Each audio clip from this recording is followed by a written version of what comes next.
It's close to midnight, and something evil's lurking in the dark. Welcome into the Creed of Crypto live stream. How you doing? My name is Broke Boy Crypto. I have here with me, as always, my friend and co-host Crypto Ewok. Welcome into you guys here as we advance here deeper into the spooky season, October 23rd. Sean O'Malley, Djinn Moonboy. We had a guy named Praise God in here earlier. I don't think it posted publicly on YouTube, though. Welcome in, everybody. We have a big show for you tonight. We're going to talk about if we were just now, which obviously we've been doing this for quite a while, almost too long, but if we were to start DCAing into the PulseChain ecosystem again, just how we would be doing it. Which token would we want to be accumulating the most right now? Would there even be one that we want to accumulate the most? Would it just be split over the 4 or 5, depending upon how you look at it? Would we be looking beyond those core tokens? What would we be doing? So we're going to get into that because there is going to be, we're getting to the point. We're in Q4, getting deeper into Q4 of 2024. 2025 is when things are really going to pop off. And, new people coming into the ecosystem are going to want to have some idea of what exactly to do here when the candles really start going green. So because of that, we do have a poll question for you. What PulseChain token are you accumulating the most right now? Pulse, Hex, they only allowed us 4 options. So Hex, it could be Hex or eHex or both, whatever you decide. PulseX or Inc. So we'll get to that throughout the course of the evening here. So feel free to vote on that. We have that and a lot more. Getting a dip in the market overall today. We got the corrupt SEC versus Richard Hart case actually taking place. The motion to dismiss hearing is next week on Halloween Day, 8 days from today. So a lot of stuff to get into. Hit us up with your questions. We'd love to talk to you guys as well tonight. But Ewok, how are you doing this evening? Another fabulous Wednesday. Sideways markets, but I am getting excited to what you just brought up, and that would be the Richard Hart case.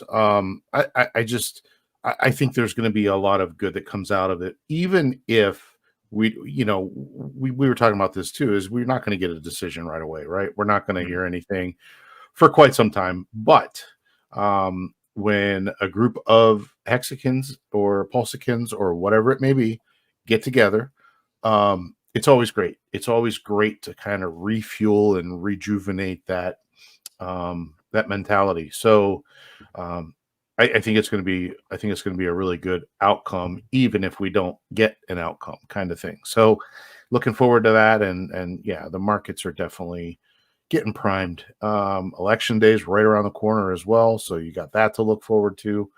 Yeah, lots of good things about to happen. So hang in there, folks. If you're worried about nothing going on, we're getting there. It's going to get real juicy real quick. You're right about that. The court case next week, which again, we're not going to hear anything obviously on it for weeks, if not months. But just to see what the turnout is, see what some of the after events are and things like that. We have over 200 people that have RSVP'd to actually go to attend the hearing in person and stuff. So, we're going to have boots on the ground. We're going to hear from Nuclear Herbs. RG3 is going to be there. I think Crypto Coffee's making it in. There's a good amount of people and great representation from this community that will be there. So that's going to be awesome. Even if we're not going to hear about the actual judges ruling until, maybe January or something like that, it will be really interesting to see what we get here. So that for sure. So hit us up in the chat. We want to hear from you guys. We'll probably talk. Maybe we will get to, we didn't really put anything down about the election, but boy, are we ever getting to the nitty gritty. I'm honestly extremely thankful that it is over within 2 weeks because I'm sick of the ads. I don't want to see them anymore. It's insane. It's infiltrating my life. But in terms of the market. And our mailboxes, man. I'm sick of the junk mail. God, how much paper and the text messages too. How many times you have to text stop? I'm going to make it an automatic response. Yeah. And I feel like reporting it as junk doesn't do anything either. I do that too. So no. Bitcoin right now. So we're sitting a little bit over 66K, a little bit of a pullback today, although it has looked bullish in recent days. Ethereum, absolute and utter trash. The ratio has gotten even worse. I think it was at 0.037 a bit ago. It's at 2,500 with Bitcoin at 66.3. So looking, continuously terrible is Ethereum, which this is the funny thing. And, I was going to message you this today and I forgot, but we had a clip from last week's stream with Axis Alive that aired, I think yesterday.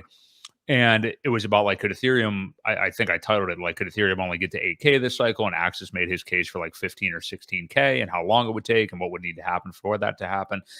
And all comments on the video were negative. I mean, everybody was just like, oh my God, I think it'll top out at 6,800. 8K would be like the most bullish thing. And you're also starting to see different influencers that are, already Bitcoin maxis and stuff like that on Twitter, though, dunking on Ethereum right now, left and right. Like it's getting pretty damn bad. I mean, it's been bad for 6 weeks, frankly, and getting worse with this ratio today.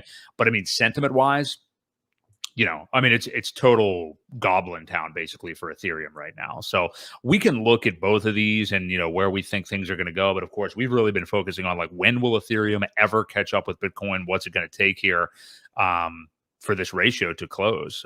So I like your thoughts on that particularly, but we can also just talk about where Bitcoin and this market could go the rest of this year. Well, I was just pulling up the historical Bitcoin chart. And I wish I had one. Let me look for the one that is the historical chart with halvening on it, because it'll give you a good idea. Bitcoin chart with halvening. So I think, let's see here. Sorry for the dead air, but here we go. So this is a good one. So, if you look at some of these dates, look how long they go before it really starts to pump. So this halving date, we'll go back to this one in 2016. It looks like it was right around July 19th-ish. I'm sorry, July 10th, it looks like. And then you go all the way to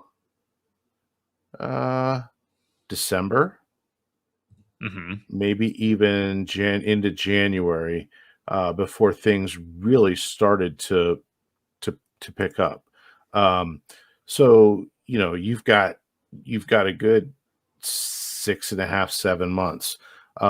Same with this. When you go here, in the 2020 date, I know it was around the end of April, beginning of May, right? Yeah, right here, May 3rd or May 4th, whatever it is. You've got up until November 16th, it looks like, before it really started to take off. And again, there's another 5-6 months. Well, so here, the halving was April. We are right there, literally right there within the zone. So I mean, if these are saying anything about history repeating itself, it's due any day, any time to just really start really ramping up like these ones all did right after. Now this one, the first one, I think caught people by surprise. There was no history, there was nothing to go on, but it still, it had a run up, and then it tailed off, and then it ran up again. So, again, these are becoming more clear. These are looking very similar, and this one's looking just as similar as well. And it's showing that if history repeats itself, it's going to be any time now, especially for Bitcoin. And, when Bitcoin runs, everything else kind of does too. So, I really like where we're at, even though it is only sideways, not doing a whole lot. But when Bitcoin runs, Ethereum will run, and they tend to run harder. The altcoins, will run harder. Obviously, as these tail off, people start exiting Bitcoin and some of the other assets to get into the smaller cap coins, and it just kind of trickles down through the rest of everything. So again, I like where we're at. I think it looks good as far as this chart is concerned, and they've even highlighted it basically green for us to show where the sideways went before it really took off. And if you look, I mean, we're right there. So yeah, I mean, this is just showing you know, I don't want to do the monthly, but we can do at least the weekly, and you know, we're in that zone. This sideways zone is just priming. I mean, you know, and you've got a lot more bullish things that are going on too. You've got the ETF. Are you meaning real quick? Are you meaning to share a different chart? It sounded like you went to something else, and we still have the other one on the screen. My bad. Yeah, go ahead. Yeah, no, we got the ETF. Yeah, the ETF. You know, there's just a lot of sideways. So, and that is basically shown by that green area on here. So this is what we're looking at. This is where we're at, and historically, it's due to get really good here in the next couple of weeks, probably. Really, the next couple of weeks too, and that would jive with what a lot of people have been saying for quite some time. The like November timeframe, October, November, December. You know, these things are ranges. I mean, I know people sometimes get frustrated with people that chart stuff, and it's like, well, you change your mind. You always change things. It's like, well, yeah, the market is also fluid. It does change, but we're still within that range of time. Like you said, if you want to assign actual storylines to it, we got the election finally over here in 2 weeks, and honestly, I know people aren't going to want to hear this, but I mean, I think regardless of the result, we're going to get bullish because it's just a time frame. Like it's just like you just illustrated, it's the time frame. Obviously, we're wishing for a certain result that is hopefully, knock on wood, increasingly likely to happen here if you believe polls. But even if it doesn't, I think we're still going to be good as far as time frame goes. And remember, like Bitcoin, all these people that are putting all this, I don't want me to get on this tangent, but these people that are putting all of this stuff into this election and are like, oh, if Trump doesn't win, we're doomed and all this stuff. I mean, Bitcoin was born during an Obama administration. You know, now you can argue that Obama might be different than what we've got over there now. But anyway, yeah, I think it's just going to come down to the time frame, and I think that we are going to see bullish action for both the rest of this year. And like, I mean, people are just doing everything that they always do with Ethereum right now. They're looking at that ratio, and everybody's calling it dead and bouncing out of Ethereum, and it's never going to come back. I mean, like, these are the things that happen at lows. So it's tough in the meantime. The toughest thing, honestly, is to just sit on your hands, do nothing, and just take it. Basically, just bend over and let Vitalik just go right ahead and jam one right in, and you just gotta last long enough is all I gotta say. So it's all about time. I'm seeing in the chat here there's some decent questions. There are. I wanted to wait on Michael Freeman's because I think it is dedicated like almost a segment to it. But I was gonna say, if you guys have any good questions, we don't have a whole lot of topics tonight, so post them up and we will get to them. I see you've already starred them, so don't think we aren't answering at the moment, but we will get to some of these questions. I just wanted to let everybody know that. Yeah, we will definitely, Michael, will help you out with that here in a little bit, but stay tuned for sure. So did you have anything else on Bitcoin and ETH? I think that pretty much kind of... No, the only thing I did want to bring up, and I kind of flashed on it here just for a second, but to your point on the ratio, we've really fallen hard on this. Let's go here and here. Yeah, I mean, the last candle has gone from 0.039 all the way down to 0.036. And when you're talking ratios with these two coins that have been around for a long time, that's a sizable drop. Right. I mean, obviously it's not as big as this one on August 24th, but it's still a sizable candle. And again, when these things turn around, this will definitely get better as well. It's just a matter of how much longer is it going to be? And as I said, I think it's getting close. Yeah. The best thing to do is to try to distract yourself in times like this. It's definitely tough, and I understand that, but just kind of what we have to do while Vitalik finishes for us. You know what I mean? So that's what we're looking at with ETH right now. Let's go ahead and turn our attention to our favorite ecosystem, the one called PulseChain. And we will go ahead and look at the poll question that we got posted. So what PulseChain token are you accumulating the most right now? We have 50%. Now, this is probably because I can only do 4 stupid options, but 50% is saying Hex right now, actually. Now, maybe that's because they're accumulating both, and we have technically like 2 versions of the token, one on ETH, one on PulseChain accounting for that. But I find that interesting. It probably warrants a discussion after we look at maybe the chart here for Pulse and stuff for a minute. But second place is Pulse at 25%, then PulseX at 16%, which I find interesting. And Inc is last at 12, which is probably pretty predictable. But yeah, so right now, as far as prices, we got Pulse at 4 zeros and a 468. It has tumbled down over the last couple of days. Got a little bit of a buy-in myself last night, so I was happy about that. Got Pulse X at 4 zeros, 258. Incentive just under $2 at 197. Hex at 1.2 cents, and eHex at 00183 right now. So we've taken quite a tumble here over the last couple days, but nothing extreme, nothing completely unexpected. Today in particular got pretty bearish. It was actually interesting. I messaged you this today. I don't know if you saw it, Ewok, but right around noon or so Eastern time, we had like quite, a modest drop. And I think if you believe Twitter, I think it was one dude moving a whole bunch of different stuff around, basically. But we saw a pretty big drop, and then we saw these huge clips come in to buy it right up when Pulse got down to like quad 043 earlier today. So it's moved up substantially already off of that move. I found it really encouraging that like whenever it did wick down to that for a short period of time, we just saw like there was a $500,000 clip that came in from one person, and everybody started buying it back up. So does that mean we'll never go below there again? No, I'm not saying that, but it's interesting that like that looks like a level that some whales are definitely interested in buying and interested in defending. So I thought that was interesting. So yeah, where do you sit right now if you want to pull up the Pulse chart first? And then I think it's interesting if we get into a conversation about why people may be buying Hex mainly right now. Yeah, if you want to take a look at Pulse, because I was looking at this chart earlier today, and I mean, at these levels, I mean, we do have price history here. So I don't think this necessarily means we're returning to all-time lows or anything like that. But, it is what it is. It's not too big of a drop.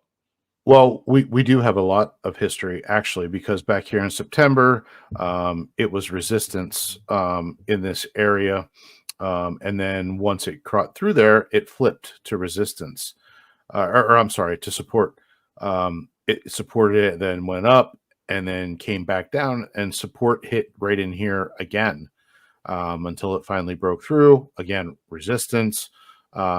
And we're kind of playing around this level. There's a lot of price action, right in this range here between the 4.3, 4.6 area historically. So yeah, I didn't see the one thing that I did saw. I got a alert something about somebody bridged over quite a bit of money in one big clip as well, but I didn't see. I didn't see this, this wick down and then buy it back. I didn't catch that earlier today. So, yeah, I mean, there's obviously support at these levels, whether it be limit orders or people just kind of defending this area and don't want it to go lower. It would be well, it'd still be a higher low. It still is a higher low at this point. So, yeah, I just think there's people stepping in to defend the price, whether it be, a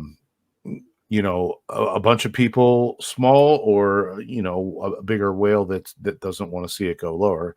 They're both possibilities, but yeah, I mean, I think we're looking at some good support. Again, there's a lot of structure at these levels. When you look at where we're at right now, and you go across here, there's been many, many, many touches on it. So, and that's just here since May. And then you go back historically, there's more touches here, and then back here as well, even into September of 23. So, yeah, I just think it's Axis brought the chart up last week, I believe, and his shows the, amount of volume, amount of buys, the buys and sells in those ranges. And I remember seeing this area was quite thick. So, we like them thick. So yeah, we like thick areas. Yeah. So, while it's not fun necessarily that we've dropped down here on the Pulse price, I mean, it is, something that could have been expected, and it's not like it was that huge of a drop off. So definitely continuing to accumulate. I mean, really, that's been the big picture. I mean, as long as it's below SAC rate, the minute that I have fiat available, I'm getting into the ecosystem right now. So you got Pulse X there. I pulled Pulse X up, and these are all going to show very similar. Now, if we look at the ratio between Pulse X and Pulse, it's having a little pullback as well, but still hanging in that 0.55 area. So, that hasn't changed a whole lot. And I'm really okay with that. I mean, I'm okay, Yeah. if it's going to pull back against Pulse. I mean, this chart, as you guys can see, has been up only. And if for those of us liquidity providing, like we've talked about a shit ton over the last few weeks, I'm okay with that ratio just hanging out right in there so we can keep getting that sweet ink, without fearing impermanent loss in the short term. So let's pull up Hex next. Yeah. Let's do that. This is the monthly. Let's go to at least the daily. There you go. Yeah, it's been super bullish over the last couple of weeks. It has. So again, I think I said last week that this cool off period is not a bad thing. The one thing we don't want to do is probably get down below a penny, because there is some support here. Oops. Where was I? Yeah, about right here. Yeah, there's some support from back here, or resistance at this point, that it finally did break through. So hopefully we can use this as resistance now or support to bounce off of and go back up again. We don't want to see it break through that level, or it could continue down, into the 0.09, 0.08 area. So, yeah. And then we can pull up incentive and see that it's probably doing very similar, as all of these kind of act accordingly. But this one looks a little bit different. There's a little different, but you don't have that green candle today. It's still red. So, right. What about, you want to pull up EHEX real quick too? Because we are getting, I wanted to highlight this. Maybe we just kind of transition into this conversation here as well. But I like this comment from Turk Montana. I'm only buying EHEX. That's the best buy right now. I mean, like ratio wise, I don't know that he's wrong. I mean, like even though EHEX has come up pretty well over the last couple of weeks, it's still in a good buy zone. And I know there's people out there that will, swear against it and are never going to buy it. But you and I have never been that way, really. Now, not necessarily. I guess I understand if you don't want to DCA into it anymore based on things that have happened. That's totally fine. I've still been doing it modestly, but to ignore it as a commodity and think that it's not going to pump as well, I think is obviously a mistake. So, yeah, you're right. Same kind of pattern with EHEX here too, though. Yep. And again, we're finding support, hopefully in some of these older areas that we've touched before. If it holds, that's a good thing. If it continues down, then we could go back down into some of these other lower levels. Yeah, and either way, I mean, it's still playing short-term time frames, and I'm really wanting to DCA into all of this stuff right now. But yeah, we are seeing similar patterns. I do think it's interesting. Yeah, EHEX, you can make an argument for incentive token too. I think that, and somebody said about Pulse like being one of the better ones to DCA into. I mean, yeah, it's probably looked the weakest compared to some of these other ones. Like certainly it's weakened against Hex, Pulse X over the last few weeks. So yeah, even though it seems like the boring thing maybe to just buy Pulse, I think that it's an interesting comment. I forget who it was that said that. But to look at like what a couple people are saying in terms of, so here was NJ Dub. So coin to be buying is either Pulse or EHEX relative to all the RH tickers. Both are less than 100% up from their all-time lows. Other three are still up a lot.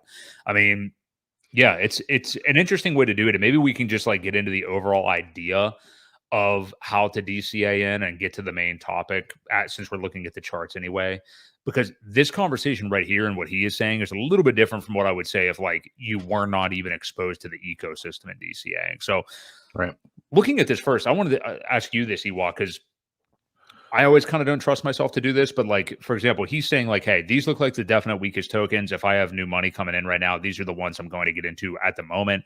And maybe for the foreseeable future, that's what I'm going to DCA into, assuming all other things equal, I guess, assuming that you are comfortable with your allocation otherwise. So here's something really cool on Go Pulse. If, it's got the 5 minute frame, it's got the, 1 hour, 6 hour, 24, but it also has the all time low. It's a neat tool to use as a reference guide of kind of what he's saying. So, you look at Pulse and it's only up 48%, 41.8% from its all-time low. You got incentive up almost 400%. You got Pulse X up almost 192. The two low ones though are Pulse and Hex at this point. Now it doesn't measure the EHEX But you Right. can pull the chart up and take a look at it. But this is a good reference point too for the PulseChain stuff to take a look at and see if it's an easy way to look. Well, where are we at from the all-time low? What hasn't grown as much as the others, and this is just a nice quick reference tool for that. So I don't know if people were aware of that all-time low button or not, but it's there. That is good, and I think in terms of eHex, it's probably worthwhile just to look at it, ratio-wise compared to Hex maybe. I think maybe, it's a little bit different, obviously, if you're looking at its percentage from all-time low, it's gonna be a bit different from these other tokens since it's a cycle in. Yeah. But yeah, that ratio is certainly interesting as well. Well, yeah, and if you're looking at the all-time low, obviously it was, it's still up crazy from there because it was 4 zeros 5655 was the all-time low for that. Right. So So to kind of go on that point though, from NJ Dub, like, have you ever been one to like look at, and of course, prior to PulseChain being around, there was really just Hex. But if you're ever like involved in an ecosystem or looking at this right now, would you ever take this kind of approach and say like, okay, well, I'm pretty much equal everywhere else. I'm for the foreseeable future until things turn around, I'm going to ape into like this stuff only? Or are you more somebody who's like, no, I'm just always going to spread it around because, even though these things move in tandem, the ratios still do change. So I just want to be safe and accumulate everything. Like, what are your thoughts on that? well, I mean, it's a good. Everybody's theory is going to be a little bit different. It's what works for you. It's how much of a bag of whatever are you already holding, and do you want more of something else that you may not have? That plays a part as well. I mentioned it to you just from providing liquidity with the PulseX pair, because it's grown from the time I invested. I've lost some PulseX. Now I plan on holding it through, unless the ratio gets ridiculously crazy. Then I don't know what I'll do. But in the meantime, when I'm DCAing, I'm trying to make up some of what I've lost, essentially. Right. And I'm not even selling the incentive to do it. I'm trying to put fresh capital in to, get a little bit of that position back. I don't mind earning the incentive because I think it's going to go up as well. So just trying to capture some of the position that I've lost by, providing liquidity that way. And, I made a buy earlier today, in fact. So got a little bit more PulseX to make up for, just the impermanent loss that I've experienced. So I think everybody's method to their madness is a little different. But it's a good one. If you think something is still on sale and you want to grab it, it makes complete sense, because I do think they're all going to go up together. As the water rises, so do all the ships. So. Yeah, and as you say, it's really up to your situation. Like whenever, shortly after the fork and whenever PulseChain actually went live, like many people, like I wanted to, for months, I was really concerned with filling up Pulse and PulseX bags because, a lot of us already had Hex. Obviously, you get the copies over there. Maybe you didn't sacrifice as much for those two tokens, or you did and it just went down only, so you wanted to buy Right. more, obviously. So Sure.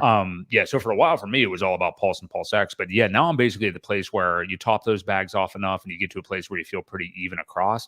I've honestly just been DCing into everything, including ink, pretty much equally lately.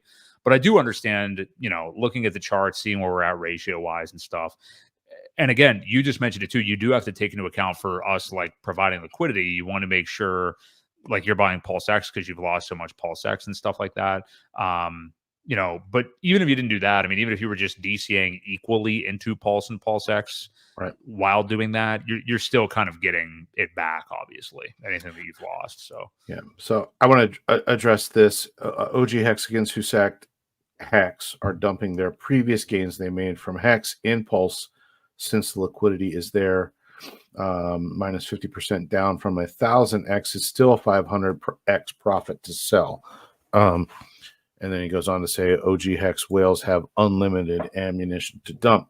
Well, if we're going to see OG Hex whales do any dumping, I think now's the time. What you may not realize is the more they dump now, the less they have to dump when it does take off and runs to the moon. So yeah, I mean, there are whales that are doing it, but I don't see a whole lot.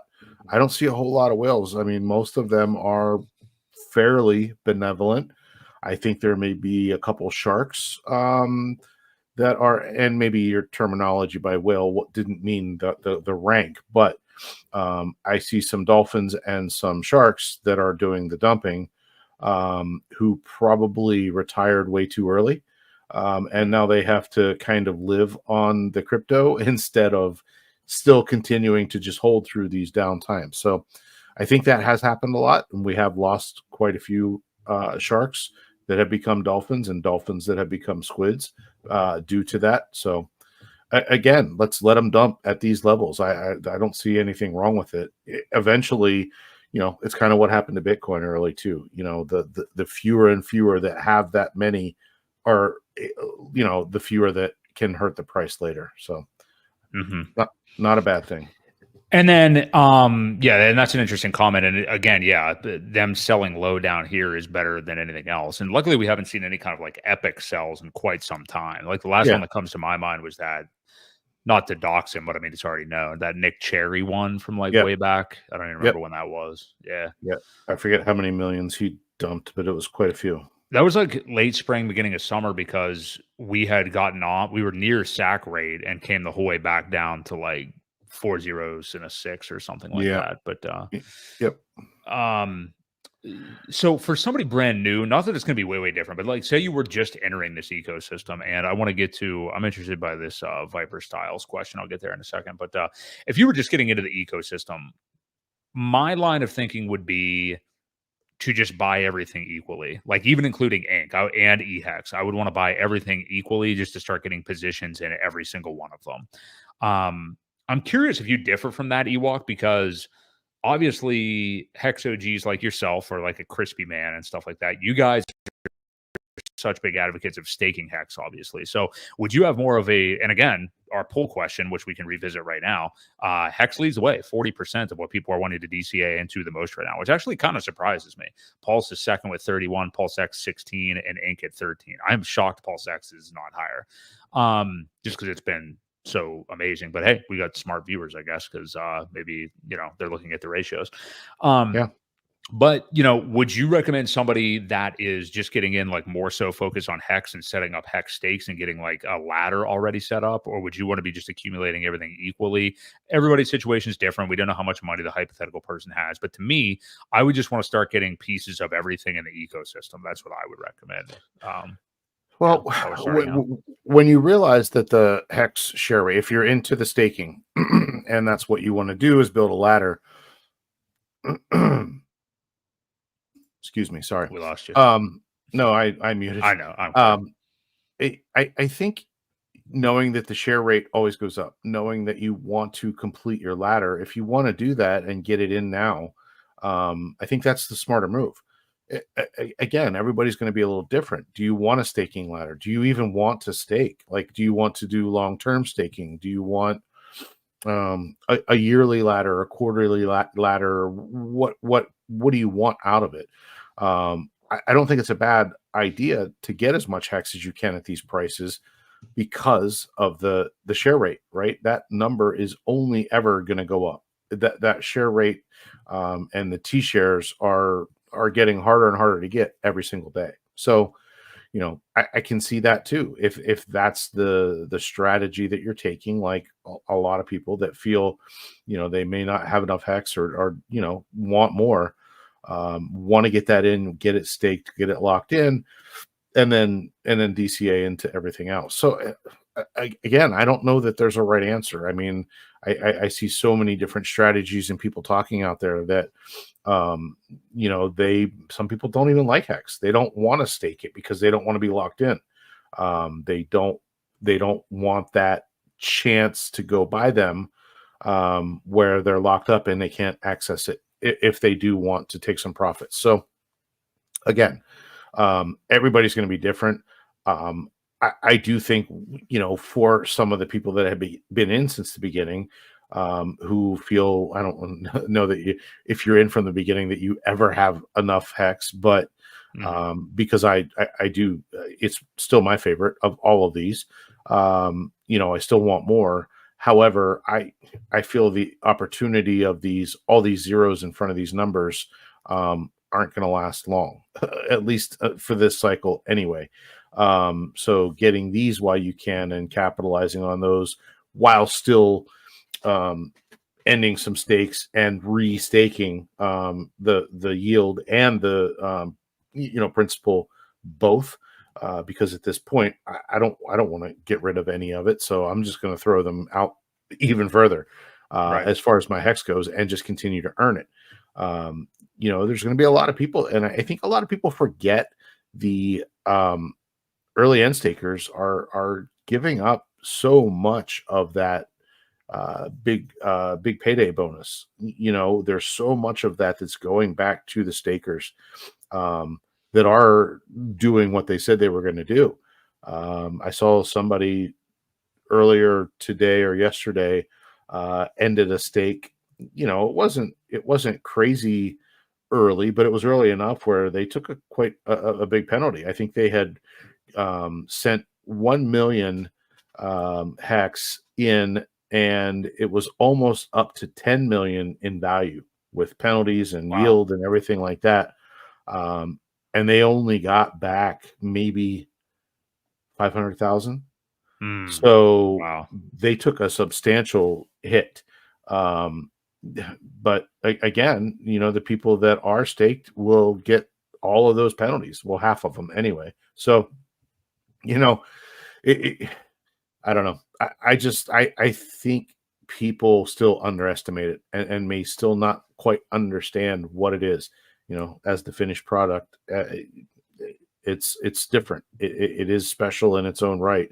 And this whole ecosystem was kind of designed to support it. So you can't forget that. But again, some of these low levels, I don't know that we'll see them come back again in the next cycle lows or what it may be.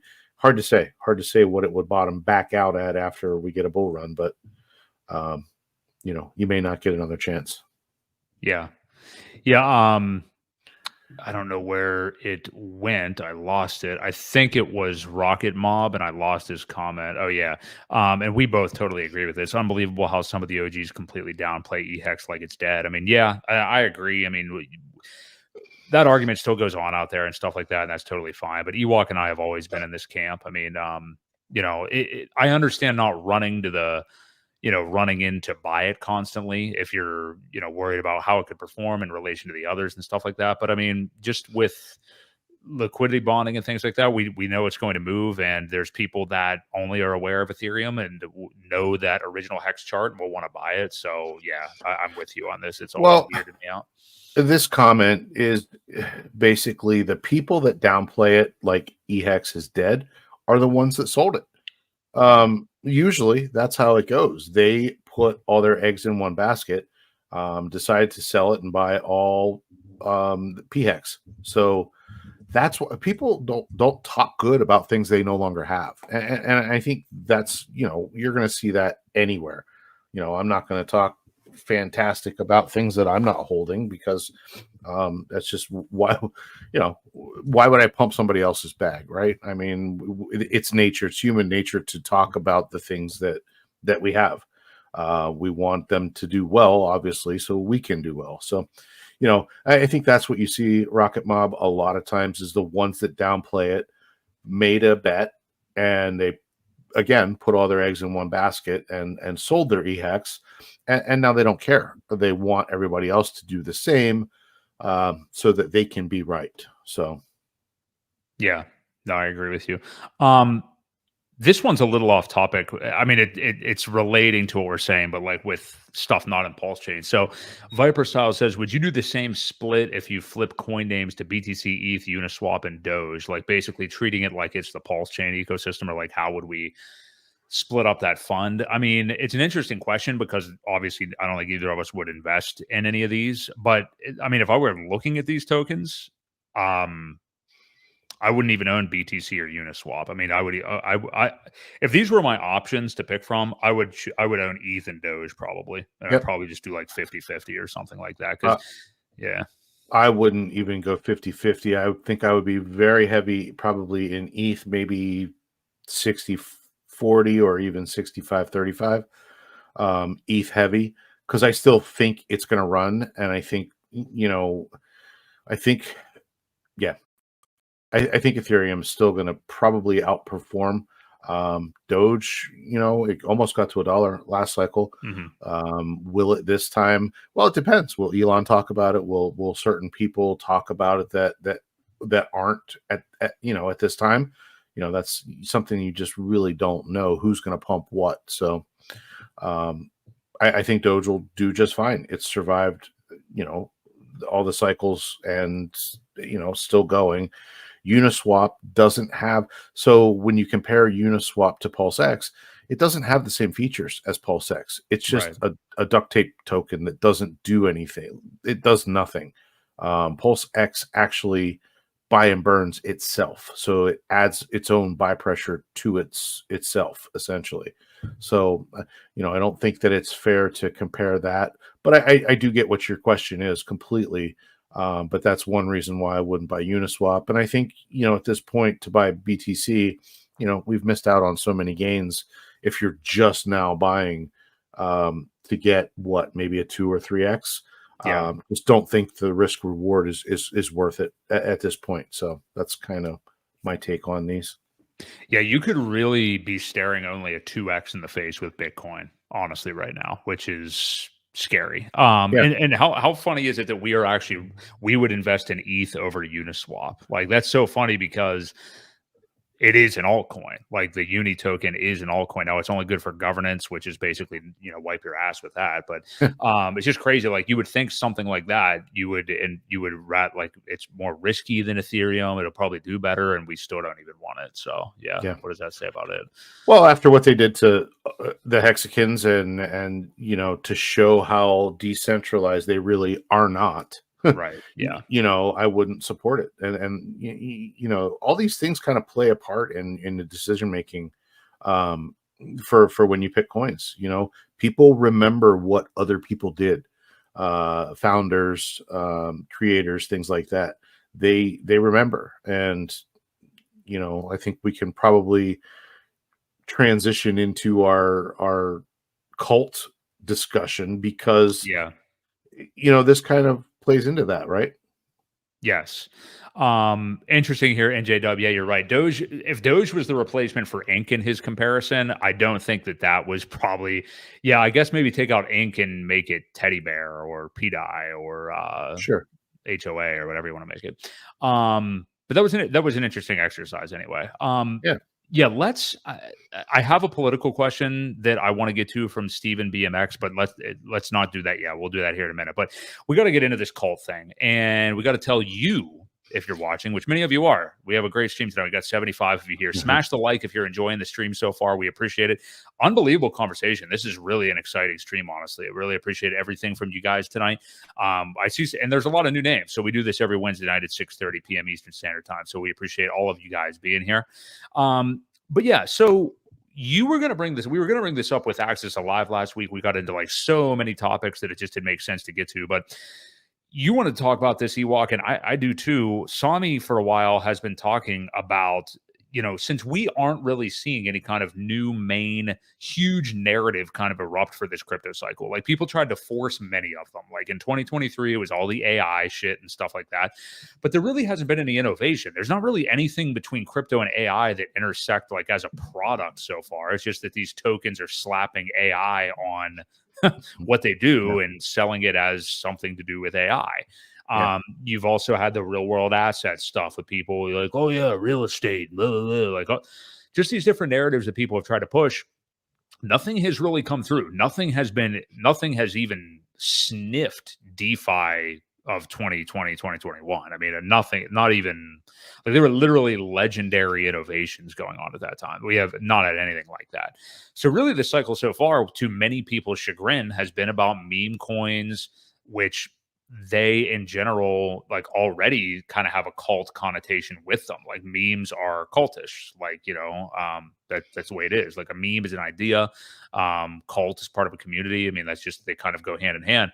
But Sami's been talking for a while, like, are just memes and cults really going to end up being the theme of this, because we don't have any other like crazy innovation? And I don't know if you are aware of this Murad guy, Ewok, but he's got like 335,000 followers on Twitter. He's been out gushing about this idea as well that Sami's been talking about. Like he's all about meme coins, not just because he likes them. He said like, this is where I think this cycle is going to go. Now he's obsessed with everything that's on ETH and Solana that has like $500 million market caps, which is like probably already too big for many people to really make way with. But so we have multiple people saying that, and we can have this open discussion, but like, what is your thoughts on this? Because it really seems that way to me so far. I mean, memes have been crazy this year. Obviously the Solana ones have been trash for the most part, just because there's too many people doing too much on that chain. And wait until people start to come to PulseChain and see the ones that we have here that we know are crazy communities, much lower market caps. It's not just a bunch of people grifting on Solana. So what do you think of this idea that like, will this be the narrative? Because we're almost at 2025 and we really don't have anything else yet. So I think it's going to be one of those things where you want to see how powerful a cult is. When RH tweets going live in 15 minutes, watch what happens. Right. I really think you're going to see the power of the cult mentality. That's who kind of created this. And then there's been offshoots here and there.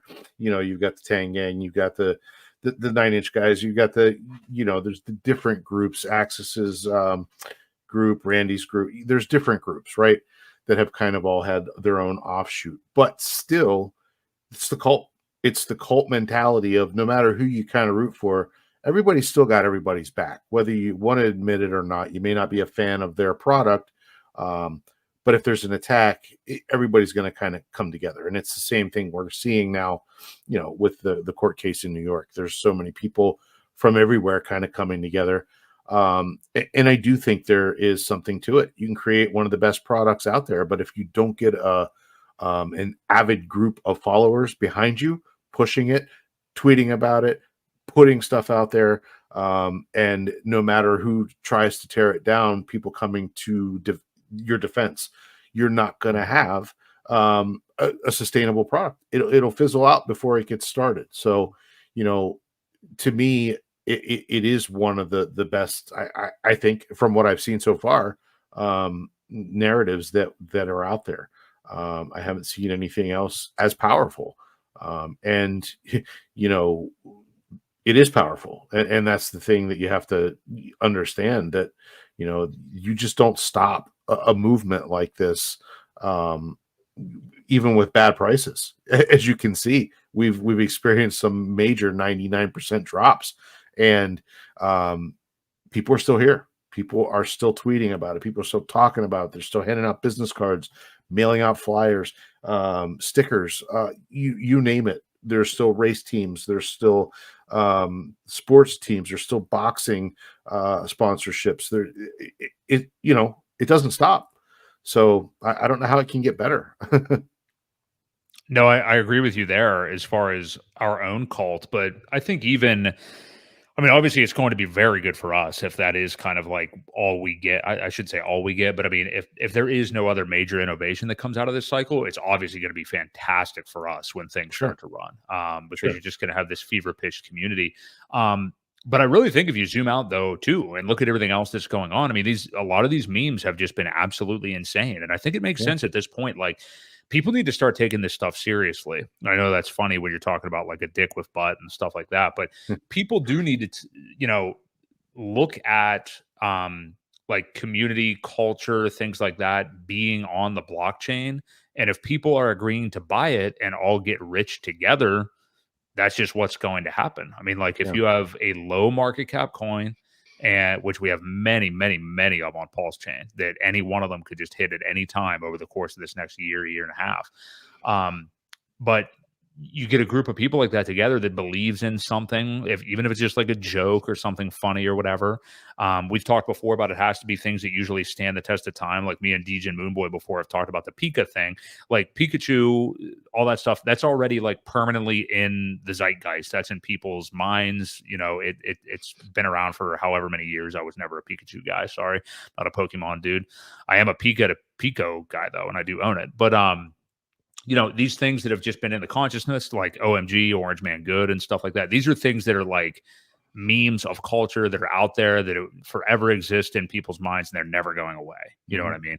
Whereas these fly by night celebrity coins, or the Hawk Tuah girl's making a coin and shit like that, or Scottie Pippen's talking about, you know, that's not. I don't even know if anybody knows who Scottie Pippen is. It's in crypto right now at this point, but like, there's just that stuff isn't going to last. It's not the same as an idea that's ingrained in culture for years and years and years. And I don't think it's so ridiculous. I mean, yeah, it's funny and stuff, but I don't think it's so ridiculous that people, you know, especially with social media and people sharing things on there so much these days, that you're going to have just common ideas that interest that people are into become memes on the blockchain, and everybody gets rich together when it launches at like a $50,000 market cap, or you know, hundreds of $1,000s market cap, and goes to hundreds of millions or something like that, you know. Yeah. So well, and you can totally see it too. And I didn't even necessarily bring these up because it doesn't really affect us. But look at the XRP army, look at the Cardano people, look at the you know, there's people that fight for the Avalanche or whatever it may be. There's communities and they're strong. And one of the reasons why they survived, we talked about Doge. There are avid Doge people out there.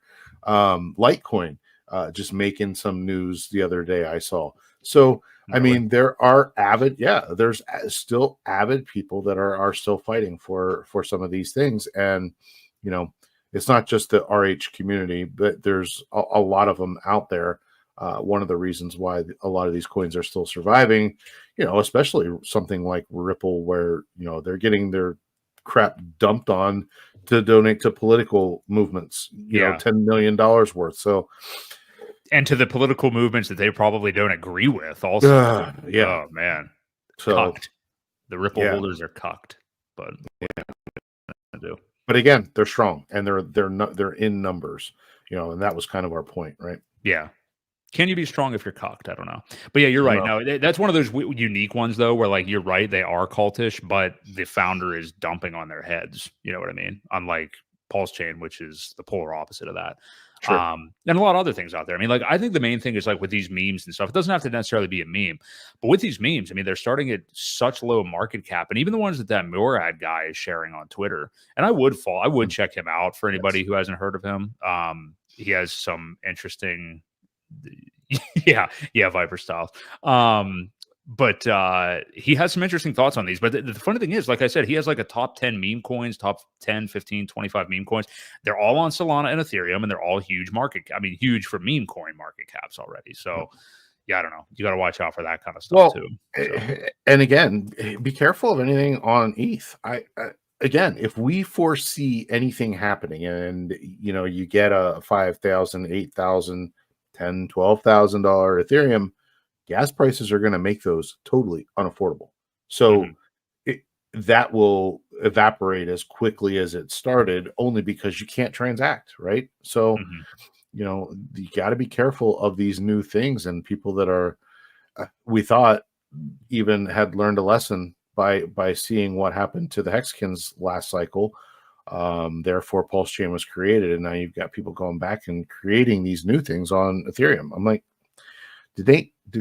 were they not here? Like, they were part of this community when that happened. Why? I don't get it. So anyway, yeah.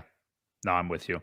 But yeah, I'm hoping that it is kind of the narrative of this cycle. I think it would be like a fart in the wind to most people that are obsessed with Bitcoin and think that there's going to be all this new innovation or really excited about it. I mean, we may look back over these last few years and DeFi was really one of the big things, you know, and after that, you know, we have a cult cycle, whatever. We'll have to see where things go after this. So it's an interesting discussion for sure. Let's move on to, man, I really was intrigued by the question in the chat, but I want to make sure we cover this stuff too. Do you want to go to the court hearing being next week or to OX Sure. Coast? Well, Coast is a very quick one, so we can kind of bust right through that.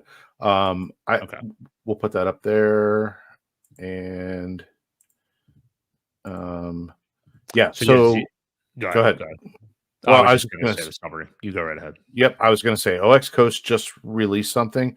Been a fan of them for a while, right? I mean, I think it's a fantastic product that we've got an on and off ramp direct to PulseChain. They just released the other day that the on ramp to PulseChain from any US based bank account is now open. And I think there are 4 states that do not. Yep, here they are: Alaska, Florida, Louisiana, and New York. Your bank can be located anywhere, but residents of these states are not allowed to participate. So they also have a product with Old Glory Bank, which makes it super nice and easy to open an account, fund your Old Glory Bank account like you would any other bank account, and send it direct back and forth to Coast. So as a payee, you can on ramp, you can off ramp. I've done it as tests, and a decent amount back and forth. I off sent it into the bank account to make sure it worked, and I put it right back in a few days later just to make sure that it was working. Smooth obviously these are banking institutions, so you do want to wait until Monday through Friday, usually during normal business hours, for them to go through. They go through pretty quickly. If you do it on the weekend, well, you might have a day or two to wait until the weekend's over. One of the only bad problems, but beats the hell out of a 5-day wait for Coinbase or anything like that when you're trying to wait for a decent amount of money. So sometimes a week actually for Coinbase. So 5 business days, I should say. Oh yeah. So yeah. This is very exciting. These guys are doing great things. Their customer service is top notch. I had a little bit of an issue where I didn't read the directions like I should have. When I was talking to you the other day, I mentioned that. And for those who like to read instructions, here's this.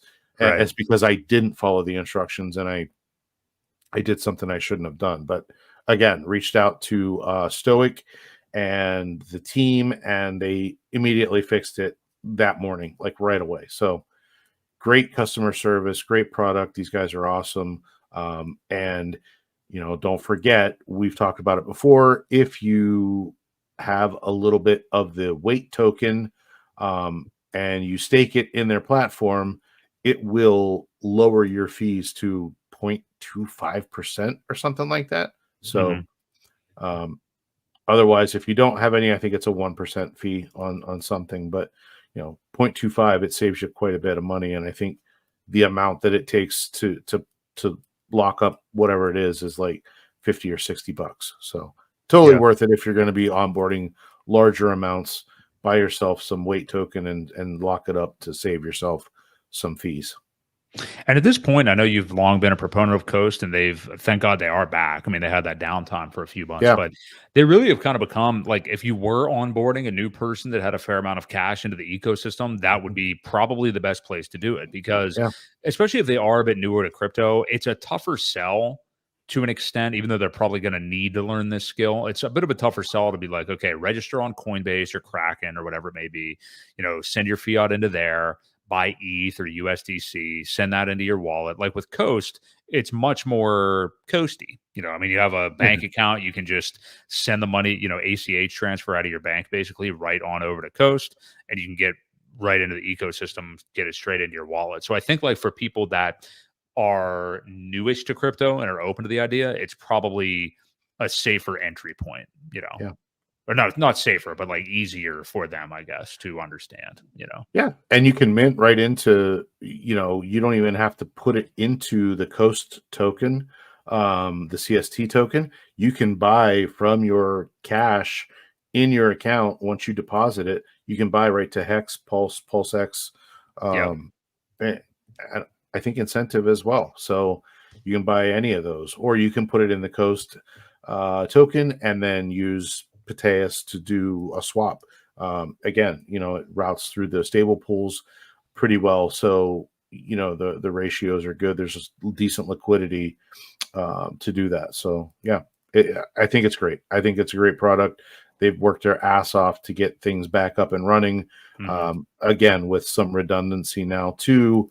They're offering the different bank accounts and whatnot. So, and if they get that done, and you don't even have to worry about necessarily getting an Old Glory account, you can just use whatever bank you currently have. Now, it may not work for your local credit union or something like that, but if you have, one of the not even prominent, but like a known national bank, and they have, you can get through there with that. I mean, man, that's just going to open it up for everybody at that point then. So, yeah. I like the Old Glory aspect though, because, from any account, you can wire money into that account and have it specifically for that. Then you're not, and they are familiar with Coast, right? So you're never going to have a transaction stopped because they think it might be fraud or whatever. Right. Some of these banks are very particular on what you spend your money and where you send it to. I've had transactions to Coinbase blocked because they thought it was fraudulent.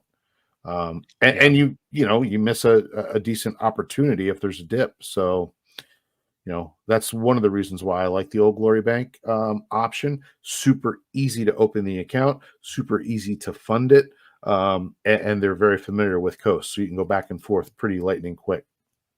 Yeah, you're right, because maybe that'd be adding an extra step if you did this, but to basically send something from your personal bank to Old Glory Bank and then just put it right into the ecosystem from there, I think it's probably a good idea too. So, sweet, good stuff from Coast as they continue to improve. So that is that topic. Next week, though, something that you viewers may be familiar with is there is a motion to dismiss hearing between the corrupt agency that is the SEC versus one Richard Hart and his alter egos, PulseChain, Hex, PulseX, and whatever else they want to pretend is his alter ego. So we're 1 week out, basically, at this point. We can look, I guess at first we could just look at this thing that Nuclear Herbs posted the other day.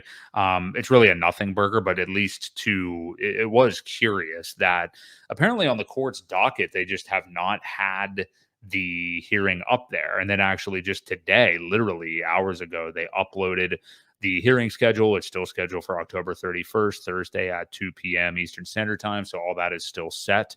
But I found it interesting, this post from Nuclear Herbs, that they hadn't really had it. He said he went over to the EDNY's court calendar to confirm the time because someone asked me, but it's not there. In fact, if you look at their court calendar, there's nothing about the hearing. Check the 31st. There was no mention of it. Now, this has since been amended as of today. He says, I also couldn't find the Pacer entry that Richard posted on September the 20th when his attorneys uploaded their stuff. It doesn't appear to exist. Not sure where the screenshot came from, but it's clearly from Pacer, which is where you get these court dockets and things like that.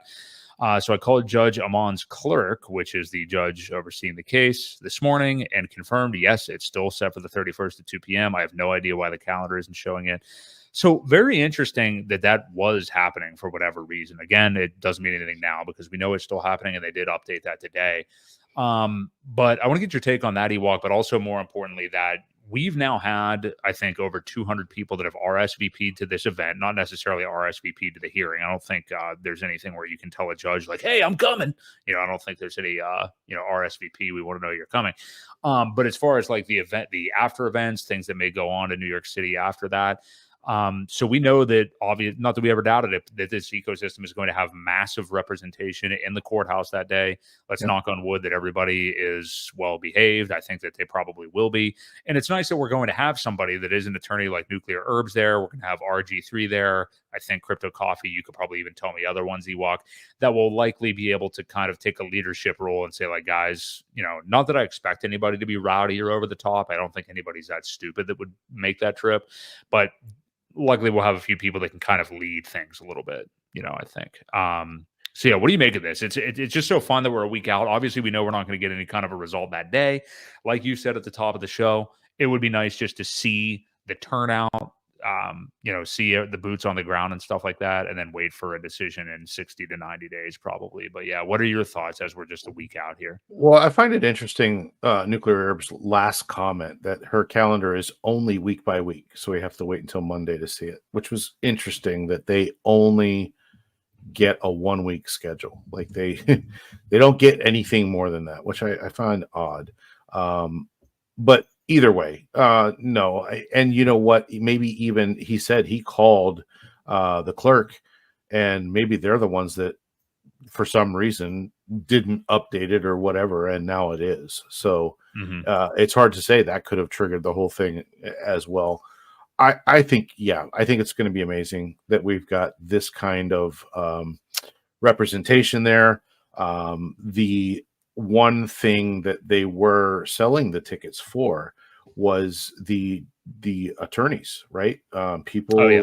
the RH attorneys had said, if you can, make it so that we get enough people here, we'll stick around. We'll answer questions. We'll do a private thing. And they wanted them to sell the tickets. That way they could get a feeling of who was coming and who wasn't, right? You can RSVP all you want, but when you actually buy a ticket, it makes it a little more serious. So there were plenty of people to do that. I think they're having that event afterwards. I don't know. I'm assuming it's before dinner or after, whatever it is. But I think that's cool as well. So these guys are probably, not only going to be listening in the courtroom, but they're going to get to talk to these lawyers who have been working on this case. And, we're not going to get a lot of private information probably because there still is that, there's still that lawyer confidentiality thing that happens, but they will be able to answer some of the concerns and questions. And I think you'll be able to get a good feel of how the case went in their mind.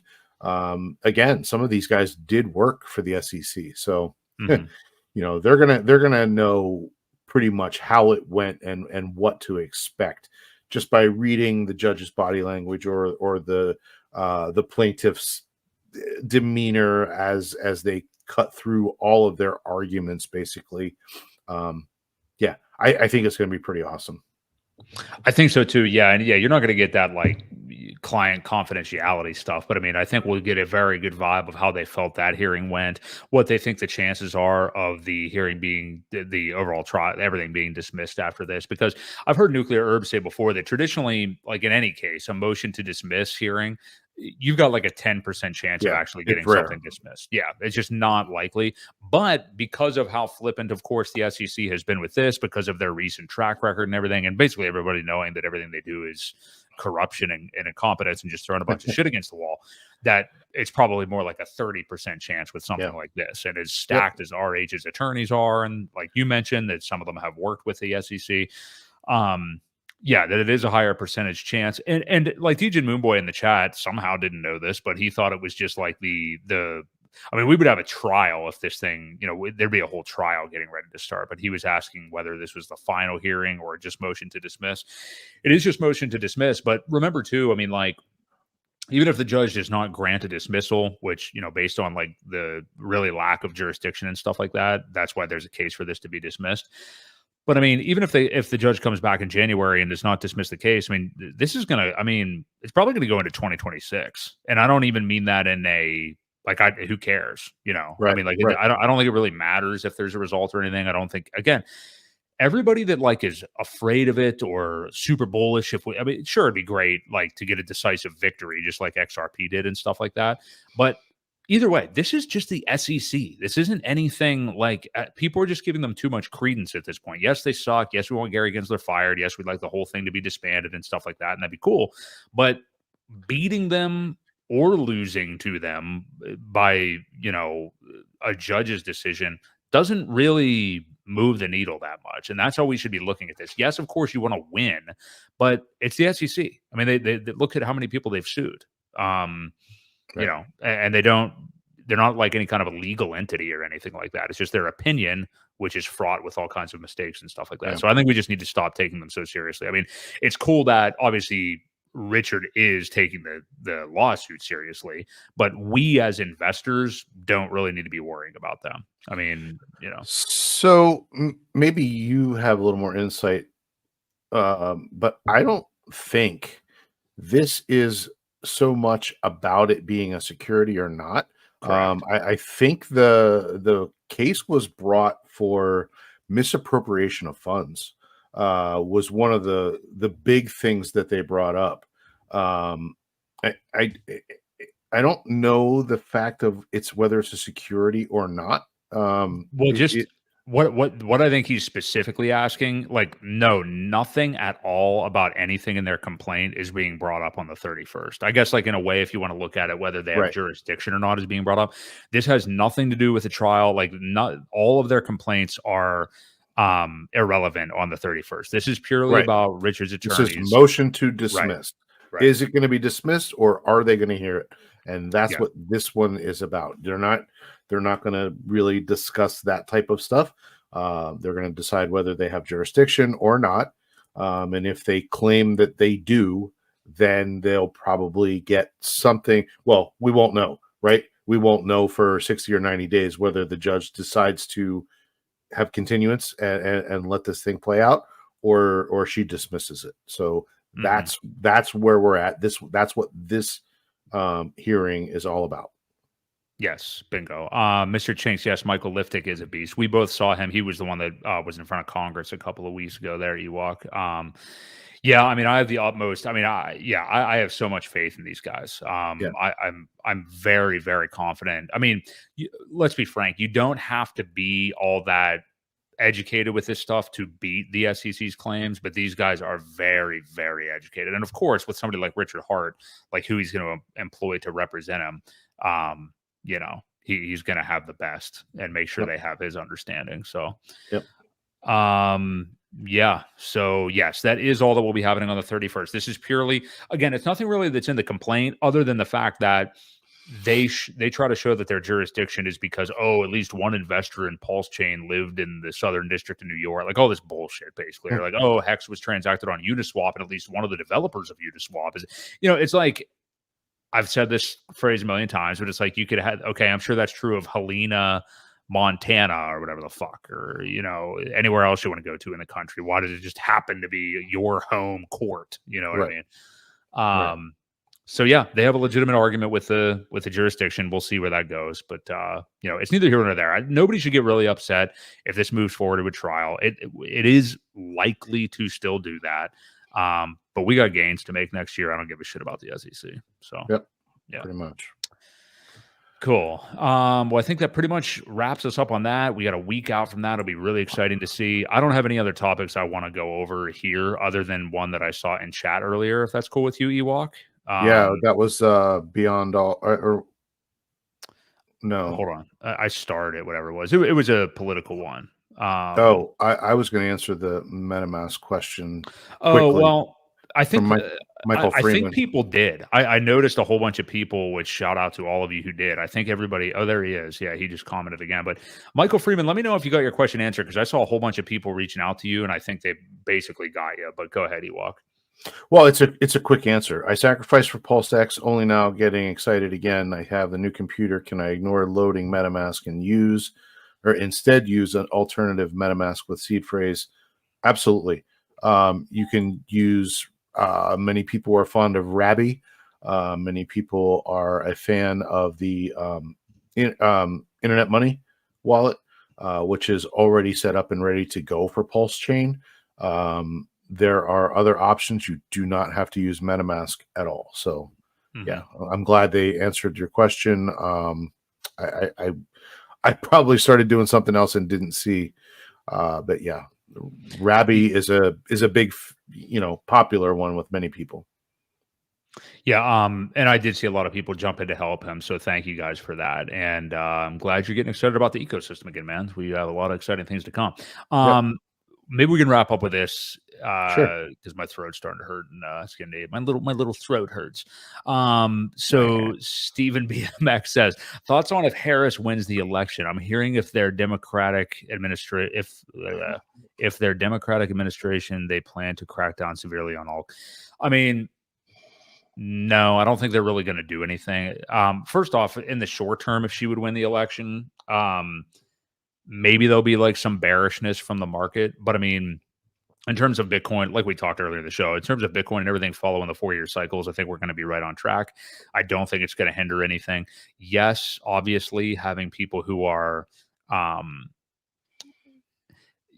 actively against certain thing within crypto is never going to be good or better than people like I don't even know. I know Trump talks a big game about crypto, but let's just say that he didn't care about it at all and just was leaving it alone. That's really what we want. It's just somebody who is just like, I don't care about this. You guys do whatever you want, whatever. It's these people that are actively that don't understand it, like the SEC, that are actively campaigning against it. Don't forget Gensler, of course, is a Democrat, and Jerome Powell's a Democrat, and all these people that are printing the money and stuff. Elizabeth Warren and the people of her likes also getting involved and having more power to save their bank buddies.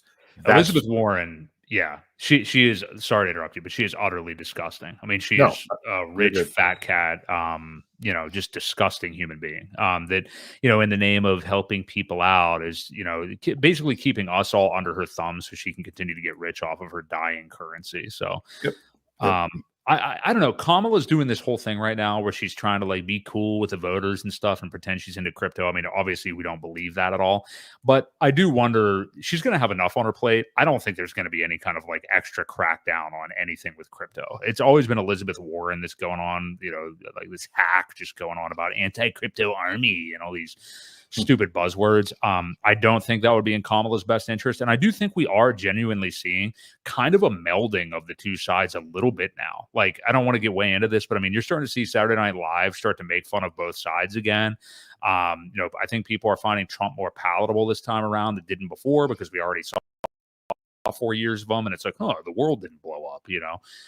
People hate Joe Biden, people hate Kamala Harris, people hate Trump. I mean, they hate everybody, but I mean, that just kind of makes Trump even more palatable to people. So I know I'm going off on all kinds of tangents here, and I'll shut up, but I don't really think we have anything to I don't think we have anything to worry about if she gets elected. I don't want her to get elected, but I'm not going to act like the future of crypto hinges on who the president is. That's the whole point, kind of. And actually quite contrary. If they continue to print money like drunk fools, we're going to benefit, and everybody else is going to lose. So by all means, keep printing.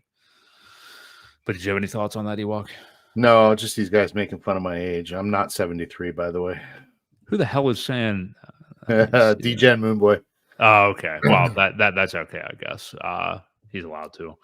I didn't see the Deaton Warren debate, but I would love to. I'm sure she got absolutely owned, Mr. Chinks. That would be an embarrassment. Yeah, she is a complete and utter fool. Drunk wine grandma. Yeah, crazy stuff. So that's where we are. We got 2 weeks until this goddamn thing is over, this election. So good riddance to the campaign ads and stuff like that. You guys go out, do your part, vote for who you think is the best representative for our country. I can't imagine who most of you are voting for. But yeah, that's all I got. I don't want to get into any other topics tonight. I think we can push a couple things to next week. But any final words from you, Ewok? No, man, that pretty much wraps it up.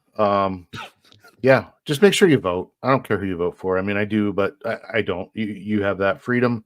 Don't get complacent, though, by looking at polls, thinking that things are already wrapped up. It really, it will make a difference, whether you think it will or not. Get out there and vote. Yeah, that poly market, I don't believe that shit for a second. I mean, like, for Trump to be up like 70-30 or 65-35, yeah, by no means would I ever take that as like, oh yeah, it's in the bag, don't worry about it. I mean, hey, look what happened to Hillary Clinton. That's what everybody did last cycle. Every single poll, oh, Hillary's winning the election, no doubt about it. And surprise. Sure. All right, guys. Well, hey, this was one of the best chats I can remember of all time, honestly, today. Yeah, you guys were active and engaged, and we appreciate it. And just make sure you like the video, subscribe if you haven't, and we appreciate it. Yes, we do this every Wednesday night at 6:30 p.m. Eastern Standard Time. Like the video to support Real DeFi. We appreciate all you guys. I would shout people out, but we've had so many. Mr. Chinks, Michael Freeman, Viper Styles, Turk Montana. That was a great joke about the grandmother thing. Saw Philly in here for the first time in a while. He's been busy. Good to shout out Philly. Sorry about the Phillies. DJ and Moonboy. Viper Styles, I may have already said that, Hex Girl, so many more. Appreciate all you guys. Checks my pulse, of course. And Take a Break with Jake, producing the show. We appreciate you as well, even though you're not watching and don't even really produce the show for us anymore, but that's okay. We will be back next week, same time, same channel, right here, 6:30 p.m. for Crypto Ewok. There's been Broke Boy Crypto on the Creed of Crypto live stream. See you guys. See ya.